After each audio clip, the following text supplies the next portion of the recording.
according to that report, it appears fuel from the plane, as you mentioned, was cut off just moments before it crashed, leaving many very confused about how this could happen in the first place.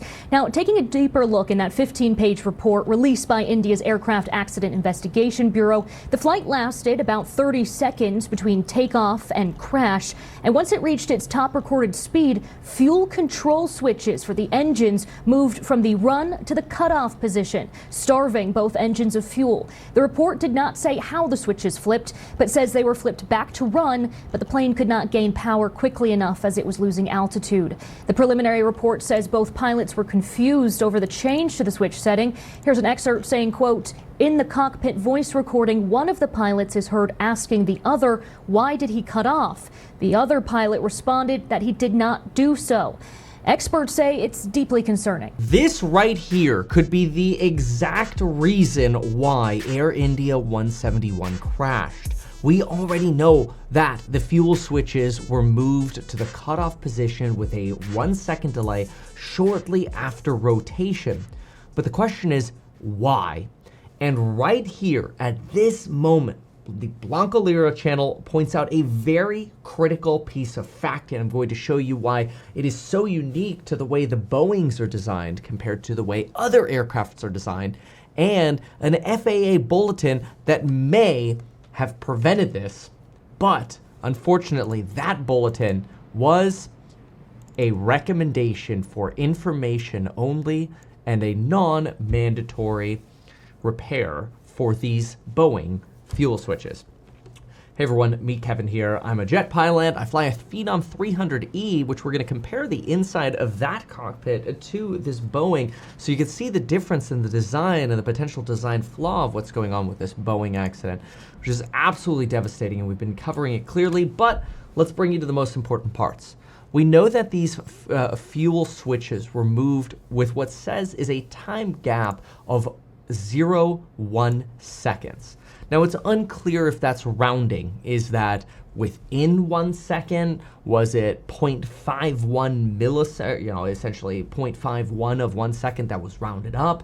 Was it rounded down? It's unclear, and future reports will probably give us some more exact clarity on how much time delay there was between these two switches moving to the off position, or cutoff position in this case. Now, why that's critical is because of this SAIB notice, which is actually in the preliminary report as well. This is a Special Airworthiness Information Bulletin, NM 1833, and they talk about the potential disengagement of the fuel control switch locking feature. Now, this information bulletin was issued because of reports from 737 airplanes, and this was a Boeing 787-8. However, if you go to the actual bulletin, you'll see that the 787-8, which is the Dreamliner model in the Air India 171 accident, is exactly mentioned in this Special Airworthiness Information Bulletin from 2018. So in other words, for 6.5 years, the FAA and, frankly, the aviation community of people flying Boeings have been aware of the potential that these fuel switches can literally turn off inadvertently. And that's because of the potential for the disengagement of the fuel control locking feature. This is basically that little metal block that everybody's been talking about, where in order for you to actually switch the switch off, you have to lift it up and then rotate it over to actually turn a fuel switch to cutoff, which makes sense. Imagine it's kind of like you're driving a car and you have to reach over, and rather than just turn your key, you have to like pull it a little bit and then you can turn it. It's just a little extra guard that limits mistakes from happening. But what's very odd here is these fuel control switches are not like your car's ignition key, where it's way out of the way of what you're doing. These fuel control switches are actually right where your arm would be resting, especially in a turbulent environment, which can typically happen on very hot days, especially if you get ground thermals that move your plane up and down much more rapidly. And we had an over 100-degree day in India at the time of this accident. So in other words, a high likelihood of that ground thermal activity leading to some potential turbulence. So what does this airworthiness bulletin actually say? Well, it says that based on an assessment utilizing the limited data currently available at this time, this airworthiness concern is not an unsafe condition that would warrant an airworthiness directive. Now, why do you think that this bulletin, which is issued for information only in a recommendation, would not end up being a mandatory recall? That's basically what an airworthiness directive is. It rises to the level of a mandatory recall where the planes are required to be inspected and retrofitted. Can you think of one reason why a special information bulletin might not end up becoming a recall? How about lobbying because of money? Politics, basically. That's usually what happens. I hate to say it, but it's expensive to go and inspect a large fleet of aircraft. And remember, this was based on some reports from 737 airplanes, not from accidents, which potentially led to less urgency on this issue in the first place. But here you can actually notice in the preliminary report, as per the information from Air India, the suggested inspections on these fuel control switches, here it is, critical item, were not carried out, as this information bulletin was advisory and not mandatory. In other words, the FAA knew of a problem, didn't issue a recall. Air India said, well, since it's not a mandatory recall, we're not going to inspect it. And even though people on similar models of planes, which have the same fuel control switches as this Dreamliner aircraft, are having issues of this fuel control locking feature disengaging, we're not going to worry about it. If the locking feature is disengaged, the switch can be moved between the two positions without lifting the switch during transition, and the switch would be exposed to a potential of inadvertent operation, which would then move the fuel supply to the fuel cutoff position. Now, why is this really important? Well, take a look at the suspicion of Blanco Lirio's channel here. The throttles up with their hand behind the throttles while the other pilot was pushing the throttles up, or thrust levers.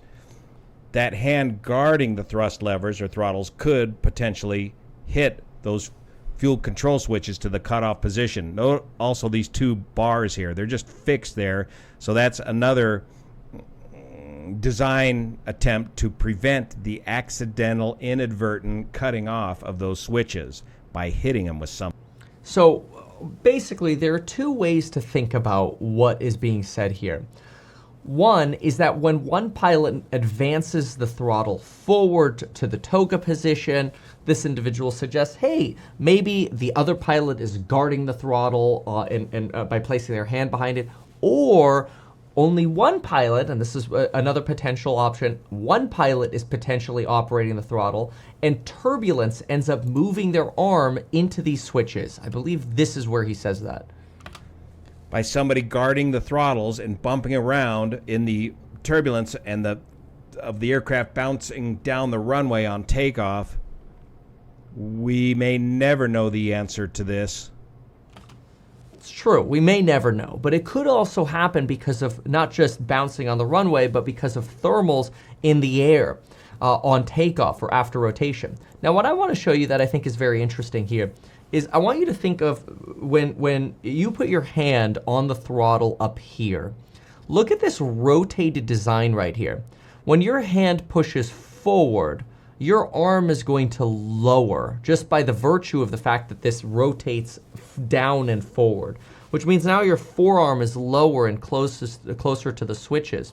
So I suppose it's possible that these switches were actually, they had their locking feature disengaged, and somebody who ended up, advancing the throttle, which we now heard was the first officer who was flying, so they would have moved the throttle, they would have had their hand on the yoke. It's possible that in a turbulent takeoff and in thermals after takeoff, either their forearm or pilot guarding those controls ended up accidentally switching those switches to the off position. And that's why I bring up how interesting it would be to know exactly how much time was between these two switches moving is it would tell us, is it possible that a turbulent event could have been just that right amount of time? And is there other data on the plane, like an accelerometer, a set of data that could tell us, hey, did we experience thermals or turbulence essentially at that same time? I want you to see this in the Phenom 300. So this is the Phenom 300 setup. And the reason I bring this up as a comparison is because if you look at the Phenom 300 versus the Boeing control, you can see our ignition switches, which have the same metal guards right here, are actually lower.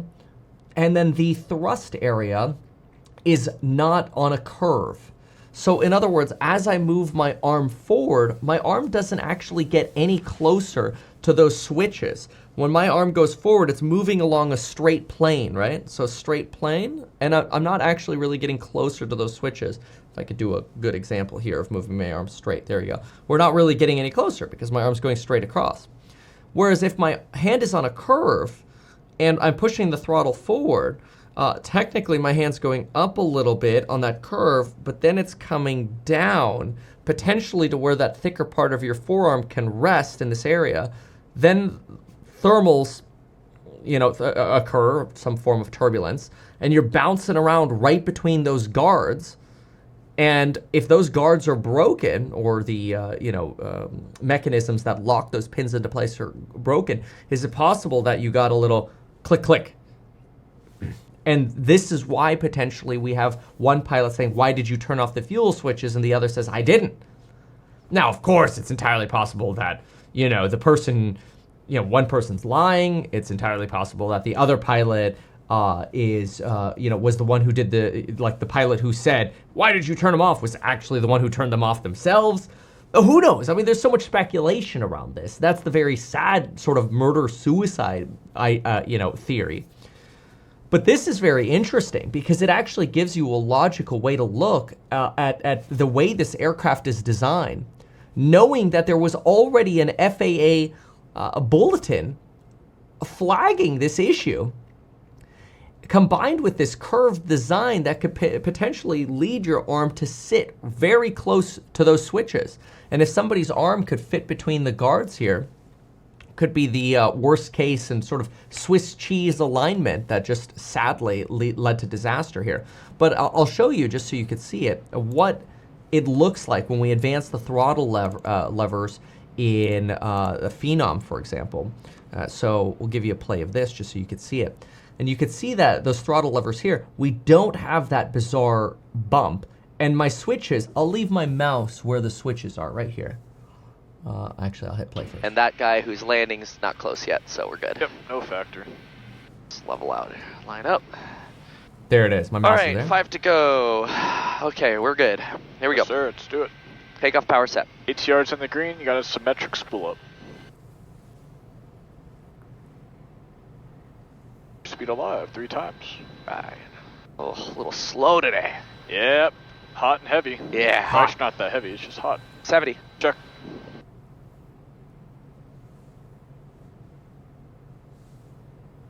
V1. V1, rotate.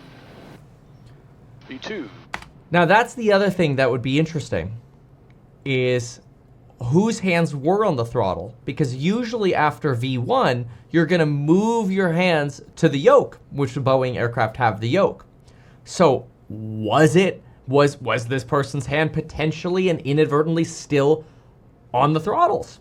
And this was the first officer flying apparently, and the other pilot moved the gear, although the gear lever was still found in the off position. So maybe they never even got to the point where they ended up, calling for positive rate and gear up, because maybe the fuel switches had already been hit at this point, and they started to get CAS messages or something indicating that there was a cutoff of the fuel flow.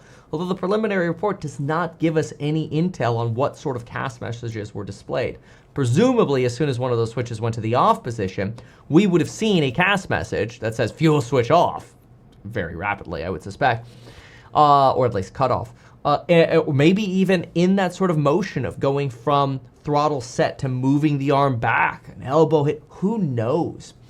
But again, the fact that there's a bulletin about this and nothing was done is probably the scariest part to me. Gear up. That's right. Flap up. Cirrus 816 Lima Papa Henderson Tower. That just gives you a little example of a takeoff here. Yeah, so, and then, mind you also, that the emergency procedure for a dual engine failure in the 787 is very specific. In the 787, a Dreamliner, the emergency procedure for a dual engine failure is to move both of the fuel switches from run to cut off and then back to run. So it is understandable that we would see the switches move back to run as they try to relight the engines, which, as we saw in the preliminary report, the engines did relight. They just didn't have enough altitude to save this aircraft, which is really sad. Anyway, hey, if you want to get some free stuff from a great stock brokerage we use, you can always go to metkevin.com/Weeble. That's metkevin.com/Weeble. And get yourself some free stuff from Weeble, a paid sponsor of the channel, or go to metkevin.com/life to get life insurance in as little as 5 minutes. It's the same that Lauren and I use. Why not advertise these things that you told us here? I feel like nobody else knows about this. We'll try a little advertising and see how it goes. Congratulations, man. You have done so much. People love you. People look up to you. Kevin Paffrath there, financial analyst and YouTuber. Meet Kevin. Always great to get your take.